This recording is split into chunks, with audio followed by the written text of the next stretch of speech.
tardes, buenos días con todos y todas las personas que nos están acompañando el día de hoy en una entrevista más de Indimedia.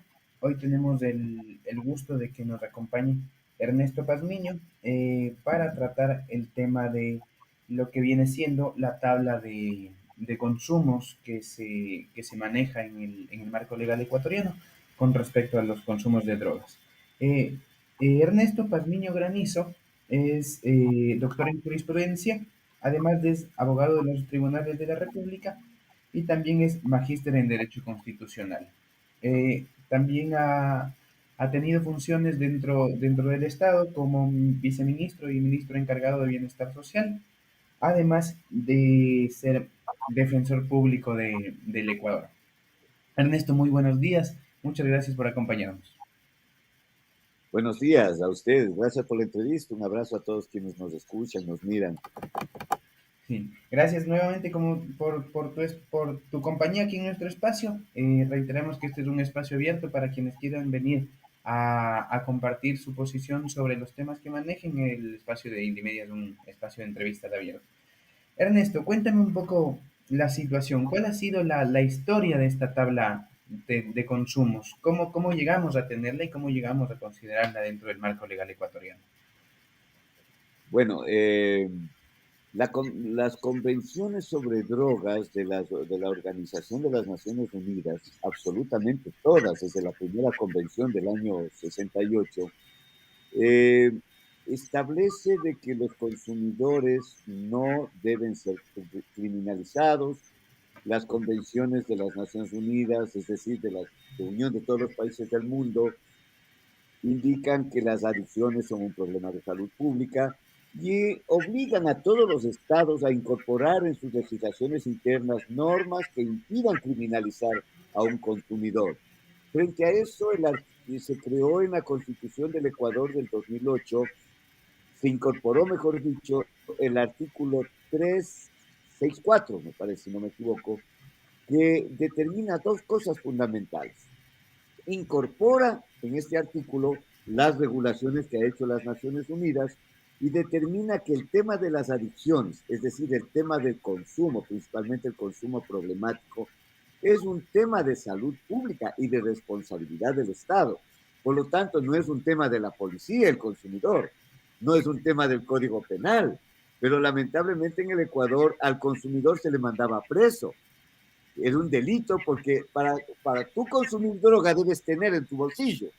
Entonces, la simple tenencia le consideraban delito y un enfermo, un adicto, que es la víctima del tráfico de drogas, porque el tráfico de drogas se da para que alguien consuma, porque si no hubiera consumidores no habría tráfico de drogas. Entonces, la víctima de la cadena del narcotráfico, el eslabón final es el consumidor, y el consumidor no puede ir a pagar penas de prisión por su enfermedad, es un tema de salud pública. Y este mismo artículo 364 de la Constitución dice, en ningún caso un consumidor será criminalizado. Es decir, que nunca al enfermo le podemos iniciar un juicio. Ah, pero los jueces se lavan las manos y decían, y yo como juez, ¿cómo diferencio a un consumidor de un microtraficante? Porque un microtraficante puede decir, yo soy consumidor y lavarse las manos y no ser penalizado como merece el consumidor. Frente a eso, la mayoría de países del mundo y los técnicos, los estudiosos de drogas, los criminólogos, establecieron la necesidad de incorporar lo que se llama umbrales de diferenciación, lo que se llama parámetros de diferenciación. ¿Cómo le doy un indicativo al juez para que no le confunda al consumidor como microtraficante? Entonces se crean estos parámetros. Pongámosle tabla para utilizar el lenguaje común de la ciudadanía. Se crea una tabla que no es más que una referencia para el juez, que le dice, señor juez, por ejemplo, el umbral que tiene nuestra tabla de drogas para la heroína, por ejemplo, es 1 gramo, para la marihuana es 10 gramos. Si usted le encuentra, le dice al juez este umbral, a un muchacho, a una muchacha con hasta 10 gramos de marihuana y hasta 1 gramo de heroína, pero se les ve que están consumiendo en el parque, donde sea, están con los amigos consumiendo, no está vendiendo, ese no es narcotraficante. es un consumidor, ¿no es cierto? Pero si a esa misma persona le encuentra en la cartera 10 gramitos, es decir, un tabaco, le encuentra un gramito, es decir, un octavo de tabaco de heroína, pero le ve vendiendo en el colegio, le ve vendiendo en la puerta de salida de la universidad, le ve vendiendo en el parque, le ve vendiendo en la calle, así esté bajo el umbral la cantidad, ese ya es un microtraficante, señor juez, mándele a la cárcel. Entonces, esa es la diferenciación, es la parte más humana que tiene el país, para no llenar las casas del consumidor. ¿Por qué? Miren, se lo culpa a Correa, a él se le atribuye la autoría de la tabla. Mentira, fui yo, Ernesto Pazmiño Granizo, como defensor público general, y el concepto de esa época, y viendo la experiencia que yo tuve en los países de Europa, en los países de América, vine y dije, es necesario incorporar los umbrales en el Ecuador. Y se incorporó. Cuando yo fui ministro de Justicia, encontré de que el 30% de muchachos en situación de cárcel eran consumidores de droga, no eran delincuentes. Por lo tanto, las cárceles estaban llenas de muchachos adictos. Y eso no es humano en ninguna parte del mundo, ni en el África subsahariana quizás. ¿No? Al microtraficante lo encuentras con un gramo, por allá creo que hay pena de muerte. Sí, pero al que trafica, al que vende, al que daña, no a la víctima del sistema que es el consumidor. Pero de esto se han valido para decir, no es que por ahí viene un microtraficante y va gritando en el colegio, va gritando en las calles, vendo droga, como tengo menos del umbral, los 10 gramos, no es delito, me hago pasar por consumidor y no pasa nada. Mentira, no es así. Así sea consumidor, pero si está vendiendo, ya es traficante de drogas. Así esté bajo el umbral, así tenga 0.00001 gramos, está vendiendo, es traficante. Esa es la simple diferenciación que hace la tabla esta. Es humano. Yo le pregunto a la mamita, le ve, usted sabe que su hijita de 20 años está consumiendo, le roba a usted la platita para ir a comprar la droga. Eso es una tragedia familiar, sí, pero ella no es consumidora por la tabla, ella es consumidora porque hay mucha oferta de droga ahora en el mercado. Y a esa mamita le pregunto, si le detiene la policía con una pequeña cantidad de droga bajo el umbral para consumir y el juez le manda a la penitenciaría, ¿qué va a hacer la mamita o el papito o los hermanos de esta chica? Van a correr donde el juez. Le van a decir, señor juez, mi hija es una enferma, mi hija es consumidora. ¿Por qué le manda a la penitenciaría? Mándele a un centro de rehabilitación, yo me encargo de rehabilitarle, de desintoxicarle, pero ella no es criminal, no le mande a la penitenciaría. Eso sucedería, ¿no es cierto? Entonces, para eso es destacado, para ayudar al papito, a la mamita, a la familia, para que su hijo, su yerno, su nieto, enfermo, consumidor, adicto, no vaya a la cárcel, sino que se le dio un tratamiento. Ahora ellos me dirán, ¿pero qué tratamiento si no hay clínicas de desintoxicación públicas en el Ecuador? Ahí viene el problema de la salud pública. El Estado tiene que garantizar eso. Antes había clínicas, no había muchas, creo que habían 8, 10. Ahora no hay ninguna. Por ahí, por los suburbios, veo esas clínicas clandestinas que se crean de muerte, que quieren desintoxicarle a base de garrote, a base de fuerza, como quieren eliminar la homosexualidad en base al encierro, etc. Eso es técnicamente explicable y hay en todo el mundo. Y los umbrales nuestros son pequeñitos, Gabriel. Es de 1 gramo, máximo 10 gramos de marihuana. En Estados Unidos es legal la marihuana, usted puede tener 1 kilo, que no pasa nada. Legalizaron en Estados Unidos. En España usted puede portar hasta 200 gramos, que se presume que es el consumo de una semana, ¿no? Porque no le pueden al consumidor obligar que todos los días o 2 veces al día salga a comprar. En Portugal se permite el porte hasta 400 gramos.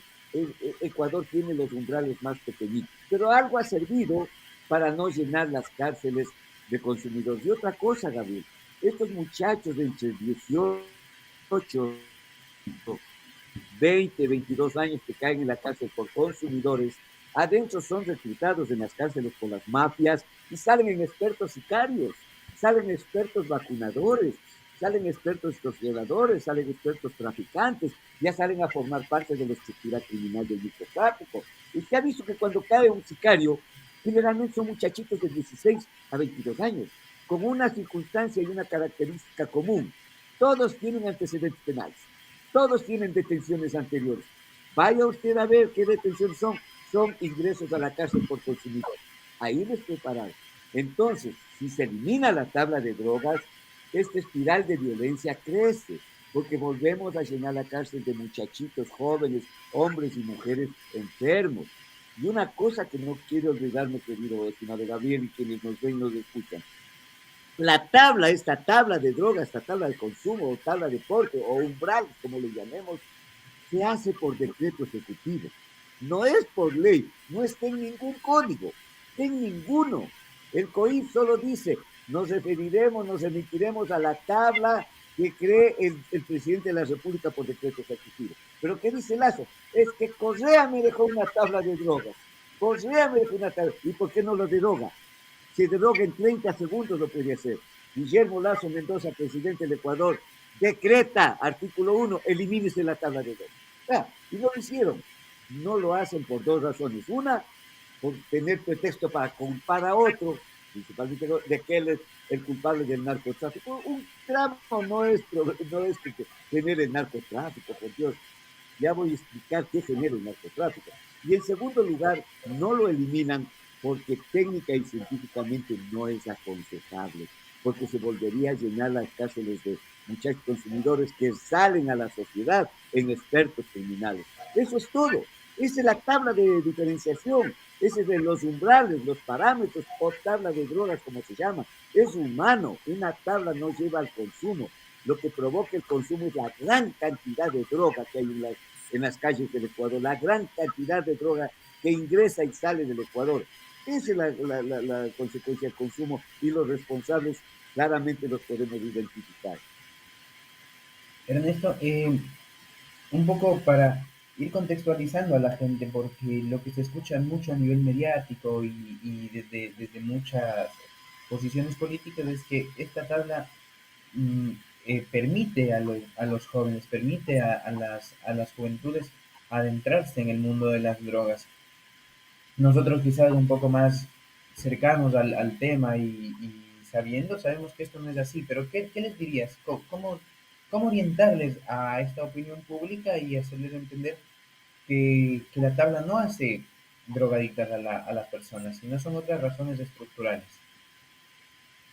Sí, a ver, reitero, tomo tus palabras, Gabriel. La tabla no es la causa de la venta de drogas, la tabla no es la causa del narcotráfico, la tabla no es la causa del consumo. La causa del consumo es la facilidad con que ingresa al Ecuador droga. Por lo tanto, ¿qué hacer? Políticas públicas de salud desde que el niño nace, lo que hicieron en los estados, en los, perdón, en los países nórdicos. Ahí puede haber droga, pero nadie consume. Mire, ¿por qué no consumen? Porque al niño se le da un tratamiento desde que nace, en su niñez, en su adolescencia, en su madurez. El Estado le asegura una vida digna, le asegura que va a educarse en escuelas públicas de alta calidad, le asegura el ingreso a las universidades de alta calidad, a su familia le asegura el trabajo, empleo, tienen un carro, tienen vivienda, tienen una vida digna. Estas personas educadas desde que nacen no llegan al consumo de drogas, así en el mercado exista. Ahí pueden comprar, pero nadie lo hace, porque la cultura ya de esa gente es evitar algo que les hace daño. Eso es lo que tenemos que hacer acá, la prevención. El tráfico de drogas no se combate metiendo a la cárcel a la gente. El tráfico de drogas se combate con políticas sociales, con mayor empleo, mayor trabajo, mayor estudio, mayores posibilidades de emprendimiento. Yo veo que ahora se le dice a la gente, ármense con revólveres para que maten al delincuente. Ejército, policía ecuatoriana, dice esto, ya les doy 40 millones de municiones, les acabo de comprar 10.000 fusiles, maten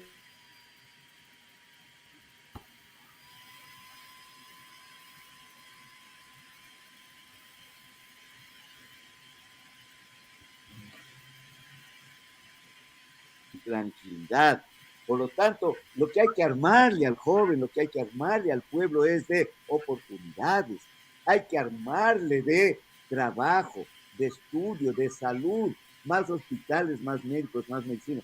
Alguien me dijo el otro día cuando yo decía esto, oiga Ernesto, pero eso me parece un poema muy amoroso, un poema muy lírico, armémosle de educación, armémosle, facilito parece. Y es sencillo, todo depende de políticas adecuadas, de cómo un Estado enfrenta los problemas sociales de manera más adecuada. A ver, ¿cómo está enfrentando Lazo la inseguridad, las muertes, la falta de salud, la falta de educación? Ah, Con cero inversión social. Es y decir, no ha solo decreta construido una escuela, y no da ha construido condolencias. una escuela, no ha construido una carretera, no ha construido un colegio. Dijo que va a cerrar la CENESID, que va a abrir a los estudiantes, a los bachilleres, las universidades. Mentira. Dijo que va a eliminar en 100 horas la tabla de drogas. Ya está 2 años. No lo ha hecho.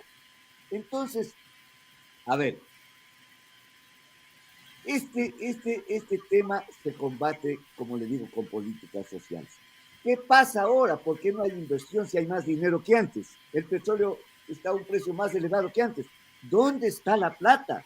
Facilito, la plata está en los bancos suizos, en la Reserva Monetaria Internacional, para decirle a los acreedores internacionales, no se preocupen que yo les voy a pagar la deuda externa. Eso genera un negocio de miles de millones de dólares a favor de los tenedores de bonos, que el bono sigue subiendo de valor, pero no invierten en un hospital. ¿Qué hace un gobierno progresista? Lo que hicieron antes. Sacan la plata de los fondos que tienen ahí para los salvatajes bancarios y lo invierten en políticas sociales. Entonces, ¿qué es lo que hay que hacer? Lo que yo hice cuando fui diputado. Eliminé el FEIREP, que se llamaba el Fondo de Estabilización de los Ingresos Petroleros. Había 4.000 millones de dólares para el salvataje bancario y guardaditos para los ricos, para los grandes grupos económicos. Eliminé el FEIREP y en la ley de eliminación del FEIREP se dijo 25% de estos 4.000 millones que había ese tiempo para salud, 25% para educación, o sea, 25% más al presupuesto del Estado, el 25% para obras de infraestructura y el 25% para generar trabajo y luchar contra la inseguridad, porque inseguridad ha habido en todos los gobiernos, pero no con la cosa de... Con eso es que tuvo Rafael Correa la oportunidad de crear esta gran cantidad de obra pública, una red de más de 100.000 kilómetros de carreteras convertidas en la red de carreteras más modernas de América Latina, construir hospitales, contrataron más de 20.000 médicos, construyeron escuelas del milenio, más empleo, etcétera. Entonces, esas son las prioridades. O guardamos la plata del Estado para beneficiar a un grupo oligárquico pequeño, o esa plata lo invertimos en política social y al dar más trabajo, más educación, más empleo a la gente, evitamos que consuman drogas, porque le estamos educando. Un país educado es un país próspero. Entonces, así son las soluciones simples, mi querido Gabriel. Pero aquí, ¿qué se ha hecho? Lo contrario, Gabriel, y esto les va a asustar a la ciudadanía. ¿Por qué hay droga en el Ecuador? Por dos cosas. Primero, en el gobierno de Lazo se hizo una reforma a la ley que permite que los bancos ecuatorianos incrementen los montos de transferencia a los bancos extranjeros. Antes no podían, antes no podían transferir más de 1 millón, por ejemplo. Ahora pueden hacerle 10 millones, 200 millones, y sin controles. Y por otro lado se reforma la ley eliminando el impuesto a salida de divisas. Vea, entonces, más transferencias al exterior y no pagan impuestos a salida de divisas, le creó al país en un paraíso. El Ecuador es un paraíso para las grandes mafias de droga. Por eso aquí se vinieron a incrustar y a vivir y a poner sus domicilios la mafia albanesa, que ahora está, ahí está el gran padrino, todo eso que ocultó la policía. Vinieron las bandas de México, vinieron las grandes bandas de Colombia, porque aquí encontraron territorio fértil para el negocio del narcotráfico. El lavado de activos está en todo lado.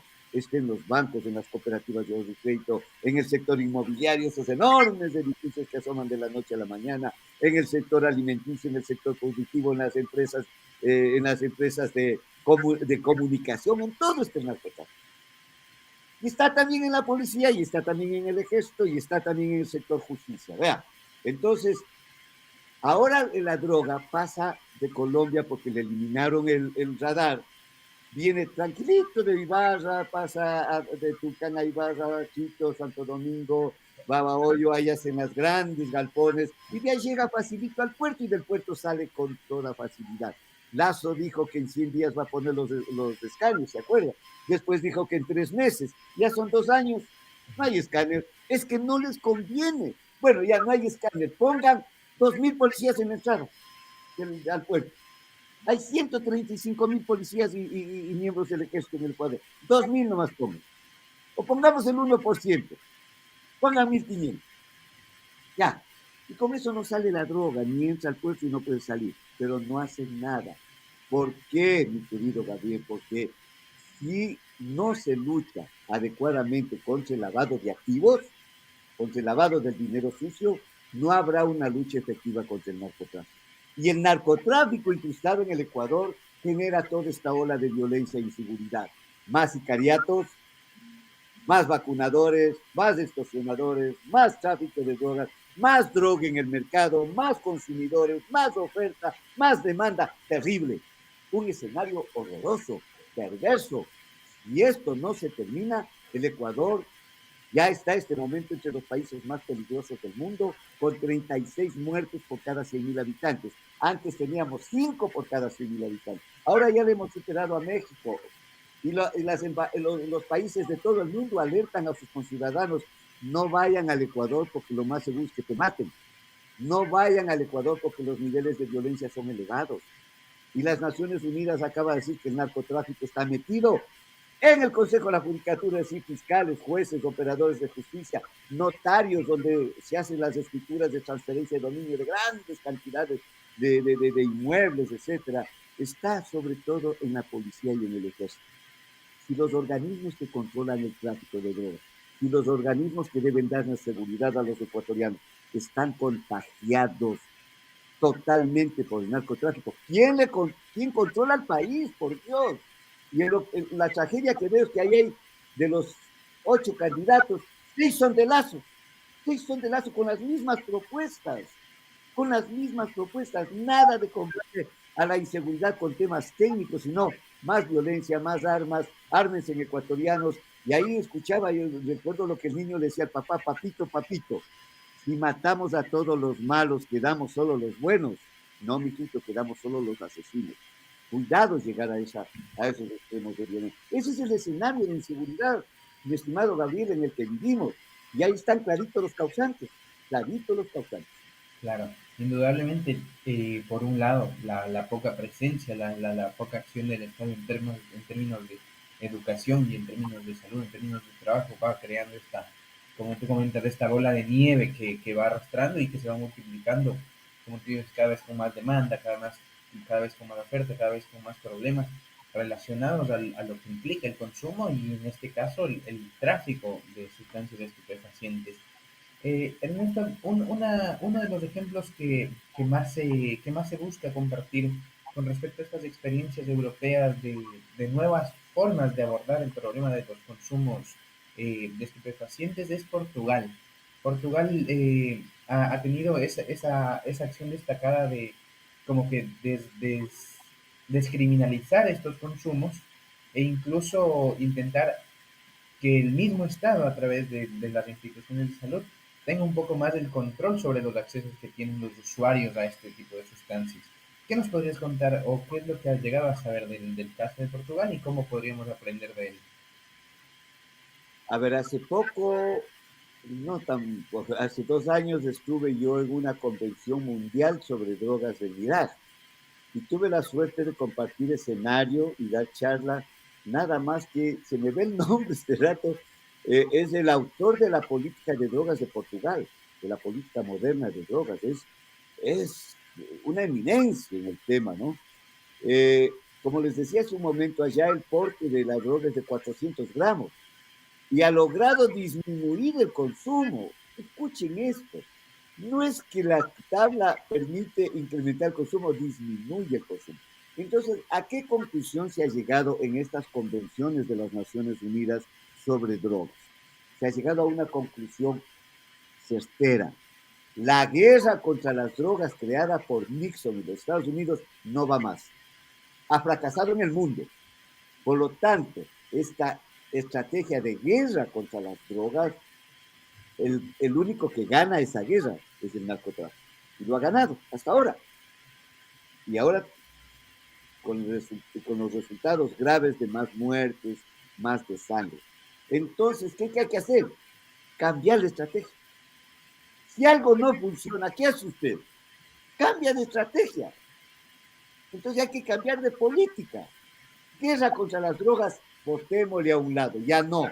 Ya militares, policías, cárceles, ya no funcionan para esto. Ya no son efectivos. Entonces, ¿cuál es la nueva estrategia? Lo que ha hecho los países nórdicos, lo que ha hecho Holanda, lo que está haciendo España, lo que ha hecho Portugal y lo que ha hecho con buen éxito Uruguay, aquí nuestro vecino. ¿Cuál es la nueva estrategia que están diciéndole al mundo y que acaba Petro de decir, hagamos esto, pero para eso necesitamos una América unida, porque un país solo no lo puede hacer. Hagamos todos los países de América. ¿Cuál es la nueva estrategia? Ni siquiera hacer lo que ya hizo Estados Unidos, la legalización. Estados Unidos legalizó la marihuana y no controla el ingreso de su droga a su territorio.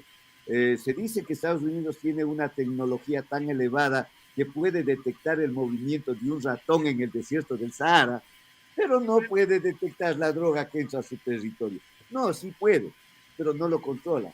¿Por qué razón? Porque en el torrente económico de Estados Unidos circula anualmente 2.000 billones, no millones, billones de dólares. Entonces, frente a todo eso, ¿qué hay que hacer? Lo primero que yo les digo es, no hagamos lo que Estados Unidos nos dicen que hagamos. Hagamos lo que Estados Unidos hace en su territorio. Así de sencillo. Pero ni siquiera vamos a la legalización como dice Estados Unidos. Yo lo que hablo es de la regularización de la droga. Regularización de la droga. ¿Qué significa esto en términos morochos, en términos comunes, coloquiales? Le dejo que la droga ya no sea negocio. Entonces le quito la base económica a las bandas de narcotráfico, le quito la base financiera a las bandas de narcotráfico. Y yo como Estado me responsabilizo de distribuir la droga, ¿verdad? De distribuir la droga. El Estado. ¿Qué hizo Uruguay?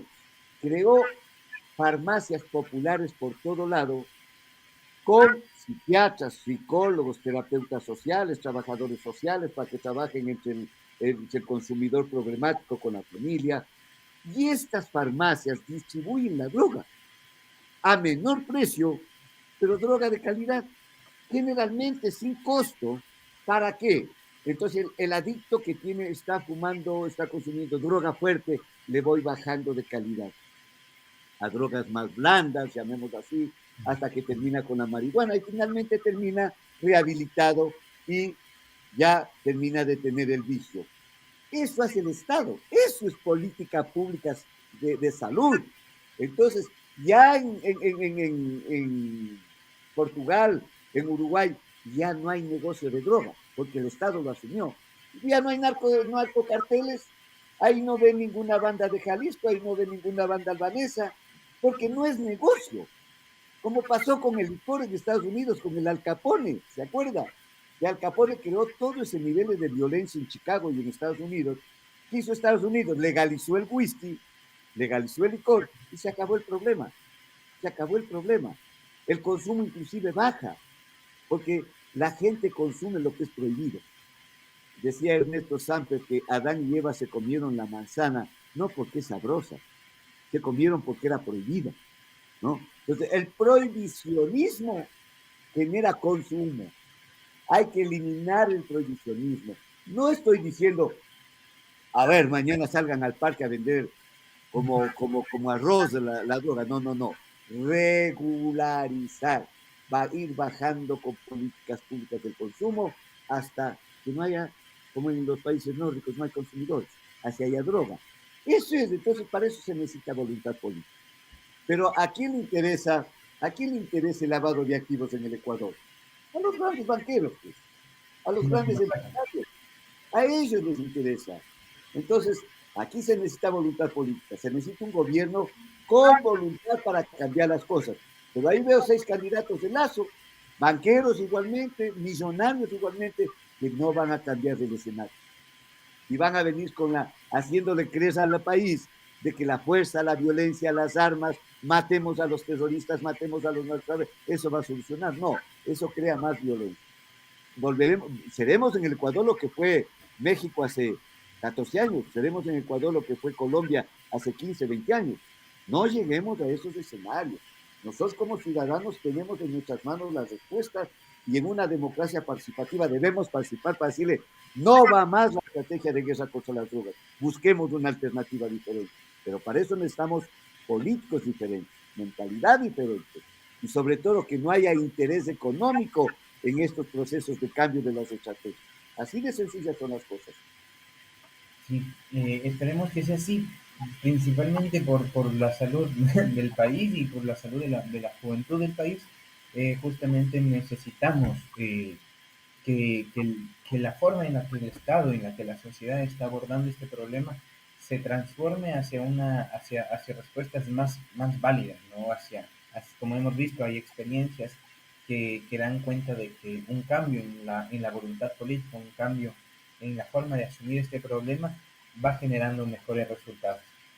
Antes de despedirnos, Ernesto, no sé si quieras compartirnos alguna opinión más, algunas últimas palabras para ir cerrando esta entrevista.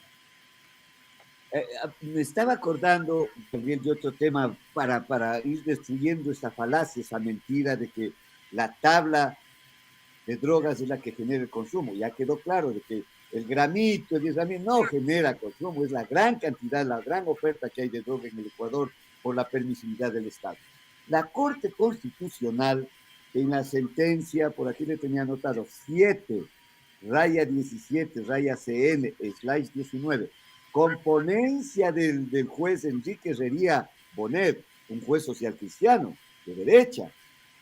Él hace la ponencia de la sentencia y con el voto favorable de todos los jueces de la Corte, dictan esta sentencia 717. ¿Qué dice esta sentencia? Que los umbrales que acabamos de hablar, Gabriel, no son más que referencias para el juez. Y que si el juez encuentra a un chico, a una chica, con una cantidad mayor que el umbral, ¿verdad? Más allá que el umbral, pero no se le demuestra que estaba traficando y se evidencia que es consumidor, no es delito. Sigue siendo, se presume inocente porque se le presume consumidor.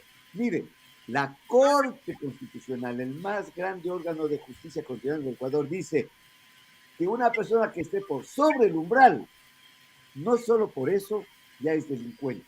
Es decir, 10 gramos de marihuana, por ejemplo. Si le encuentra con 11, antes, ¿qué decían los jueces? Ah, es que ya está sobre el umbral, ya es. No, no, la corte dice, no, señor juez, no, no, no y no. No, no. Las sentencias de las cortes constitucionales de España, las sentencias del Tribunal Constitucional de España, las sentencias del Tribunal Constitucional de Alemania, de Francia, de Europa, nos dicen que no, que si se supera el umbral, pero no se le demuestra el tráfico, no se va a la cárcel. Mira a dónde llegan otros países y hasta dónde llega la corte. Así es que no le echen la culpa a la tablita de dedos. No, no, no, eso es un engaño, eso es una falacia que no tiene asidero científico, no tiene ni siquiera un fundamento estadístico. Al contrario, la estadística es favorable a la tabla porque miles de jóvenes han dejado de ir a la cárcel a profesionalizarse, miles de jóvenes víctimas del sistema, enfermos, adictos han dejado de ir a la cárcel a convertirse en verdaderos delincuentes. Por ese lado miremos el asunto. Y si tan mal es la tabla, sencillito, elimínenlo. Y van a ver el resultado grave que eso provoca. Y no hay que adivinar nada. Volvemos a lo que era antes nomás. 8.000, 9.000 muchachos encerrados por consumidores, en vez de estar en un centro de desintoxicación público, en un hospital, en una clínica, curando la enfermedad. No, los metemos a la cárcel para que se profesionalicen en el clínico. Entonces, hay que tener claro esto. Y ahora las cárceles de muerte que tenemos, dirigidas igual por las grandes mafias, Vea usted lo que pasa en las cárceles y con esto termino. Ya la penitenciaría. El pabellón 1 para los chonequiles. El pabellón 5 para los choneros. El pabellón 7 para los Latin Kings. El pabellón 3 para esta otra mafia. Es decir, pabellones divididos para tales mafias. Entonces, cuando hay las masacres, ¿qué pasó? Es que se enfrentó el pabellón 10 con el 1, se enfrentó el pabellón 4 con el 8. Por Dios, eso es una visión meramente policial, punitiva. Por eso, ¿quiénes dirigen las cárceles, mis estimados amigos? El director nacional del SNAI, que es una estructura que no funciona, coronel retirado. El director de la penitenciaría, general retirado. El director de tal cárcel, mayor retirado. Solo visión policial. Más barrotes, más candados, menos rehabilitación. Consecuencia final, más violencia en las cárceles. Eso es todo. Así es que, ecuatorianos, las cosas son muy sencillas, las soluciones son muy claras, más políticas sociales, más educación, más empleo, más trabajo, más políticas de combate contra las drogas, no permisividad como hay ahora, y combate eficiente al narco, al lavado de activos. Y con eso volvemos a tener un país de tranquilidad y de paz, que es lo que los ecuatorianos anhelamos. En las manos nuestras está el futuro del Ecuador, mis queridos amigos. Efectivamente, estimado Ernesto, indudablemente nuestra responsabilidad como sociedad, primero, de informarnos, de defender los avances que se han hecho y también la responsabilidad que tenemos como sociedad de presionar al Estado para que efectivamente cumpla y dé un seguimiento más efectivo a la política. Para que nuestros jóvenes, para que nuestra sociedad no se vea confinada en problemas como la adicción. Nuevamente, Ernesto, agradecer tu presencia, felicitar tu trabajo, reconocer ese trabajo que se tiene en defensa de la juventud ecuatoriana, principalmente porque ellos son los más afectados de los problemas de las narcoadicciones. Eh, Agradecerte nuevamente y ya sabes, estás invitado, este es tu espacio, cuando quieras puedes venir a conversar, podemos ampliar los temas que hemos tocado hoy y nos estaremos viendo en una próxima ocasión. Gracias a ti, Gabriel. Solo 30 segunditos. Hay que Claro, sí. regresar a lo que antes funcionaba la mesa de justicia. Ahí se trabajaba con Ministerio de Justicia, Ministerio del Interior, Comandante General de la Policía, el Ejército, la Fiscalía, la Defensoría Pública, la Judicatura, y todos reunidos apoyábamos al sistema de justicia para combatir eficientemente el narcotráfico, pero a los verdaderos narcotraficantes y a los delincuentes de cuello blanco hay que volver a esas estrategias donde permitían que todos juntos planifiquemos una política criminal adecuada. Ahora no hay mesa de justicia, no hay nada, no hay nada. Es desastroso lo que está pasando. Gracias por la entrevista y dispuesto para cualquier otro momento, porque hay muchas cosas que quedan sueltas y quedarán en duda de la ciudadanía también. Si es necesario aclararlo, mi tiempo dispuesto para ustedes. Un abrazo a todos. Gracias Ernesto, seguiremos conversando entonces. Y eso ha sido todo por hoy en las entrevistas de Media. No se olviden que mañana al mediodía, me parece, o a las 11, no estoy seguro, tendremos otra entrevista, esta vez sobre los problemas ambientales en distintas comunidades que se han visto invadidas por mineras y petroleras en el país. Agradecerles y estamos viéndonos en una próxima ocasión. Muy buena tarde.